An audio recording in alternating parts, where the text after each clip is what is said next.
ભાઈનો કોલ આવે ને મેટર થઈ જાય સોલ્વ.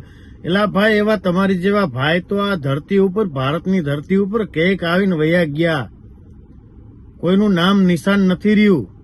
તો અમે પણ કાંઈ બંગડી પહેરીને તો બેઠા નથી. દરેકે દરેક પોતાના આત્મરક્ષણ માટે સક્ષમ હોય છે. તમે જે આ ખોટા ઠેકડા મારો જે ઉપાડા લીધા છે આ પરસોત્તમ સોલંકી અને હીરા સોલંકીએ, એ બધા ધંધા બંધ કરો. તમને ખબર જ છે કે જયરા જાતાનું કદ અત્યારે આસમાને આંબે છે, તો આપણી ટિકિટ કપાશે. એટલે તમને જે પેટમાં દુખાવો હોય તે એ દુખાવાને અમારી સમક્ષ લઈ આવો. આહિર સમાજ અને કોળી સમાજ બંને સમાજ એકબીજાને ભાઈચારાથી જોવે છે. મારે તમામ યુવાનોને પણ કહેવાનું, કોળી સમાજના, કે કોઈ છોડાવવા નહીં આવે. આ રાજકીય મુદ્દો છે એટલે આમાં થોડુંક વધારે લઈ લીધું છે. જય મુરલીધર, જય યદુવંશ. હમણાં થોડા સમયથી સોશિયલ મીડિયાની અંદર એક ક્રેઝ ચાલે છે, બગદાણા બબાલ, બગદાણા બબાલ, દિવસ ઉગે ને બગદાણા બબાલ.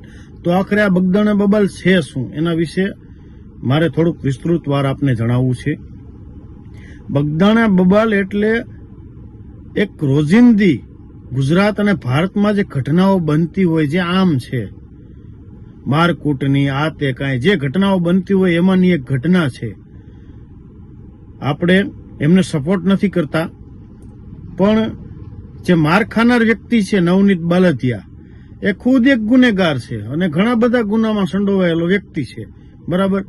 તો એમને આધીન એમણે માર ખાધો અને જે કાંઈ ઘટના બનતી હોય એ ઘટના બની, તો એમને આટલી બધી હાઇલાઇટ લેવાની જરૂર શું છે? અને સામાન્ય નાગરિકો તો જે કોઈ હોય તે અલગ વાત છે, પણ કોળી સમાજના આગેવાનો, એમના અગ્રણીઓ, એ લોકો કેબિનેટ કક્ષાના મંત્રીશ્રીના એવા નિવેદનો આવે કે અમે ધોકા ઉપાડીશું, અમારે કોઈના મતની જરૂર નથી. એલા ભાઈ, તમે જનતાના પ્રતિનિધિ છો તો પ્રતિનિધિત્વ કરો. ખોટા બીજા વાદ વિવાદ થાય બે સમાજ વચ્ચે, એવું કામ બંધ કરો. આહિર સમાજ અને કોળી સમાજ બંને સમાજ એકબીજાને ભાઈચારાથી જોવે છે, તો એમને ભાઈચારો જાળવવામાં મદદ કરો તમારાથી થાય તો.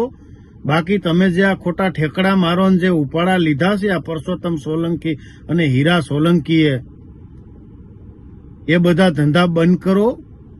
એમનાથી કોઈનું ભલું થવાનું નથી. અને તમે જે તમારા ચમચાઓને શીખવાડો છો, ભાઈનો કોલ આવે ને મેટર થઈ જાય સોલ્વ. એલા ભાઈ, એવા તમારી જેવા ભાઈ તો આ ધરતી ઉપર, ભારતની ધરતી ઉપર કેક આવીને વયા ગયા, કોઈનું નામ નિશાન નથી રહ્યું, બરાબર. જેમણે સમાજ માટે, રાષ્ટ્ર માટે અને ગાયો માટે, બેનો દીકરીઓ માટે જેમણે કાંઈક કર્યું ને, પછી કોઈ પણ વરણ હોય એમના ઇતિહાસ રહ્યા છે.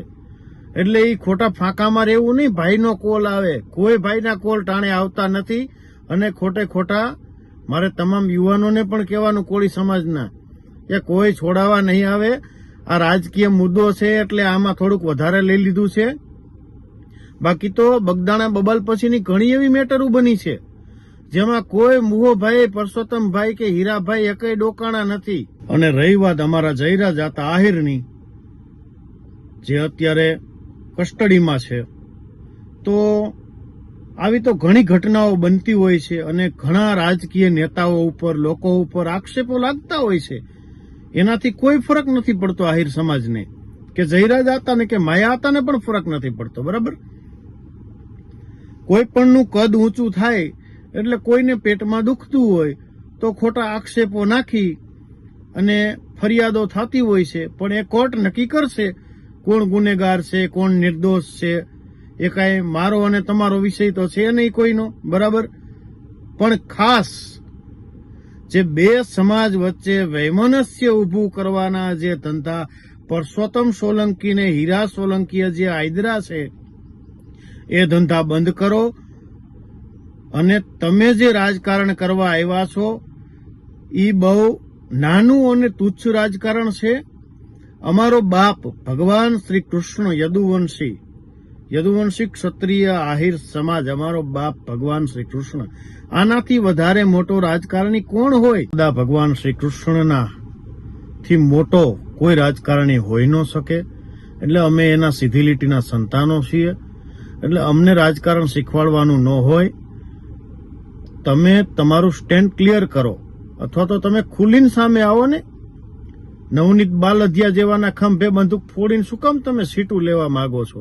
બરાબર, તમને ખબર જ છે કે જયરા જાતાનું કદ અત્યારે આસમાને આંબે છે, તો આપણી ટિકિટ કપાશે. એટલે તમને જે પેટમાં દુખાવો હોય તે એ દુખાવાને અમારી સમક્ષ લઈ આવો, અમે એમનું નિવારણ કરી દેશું તમને.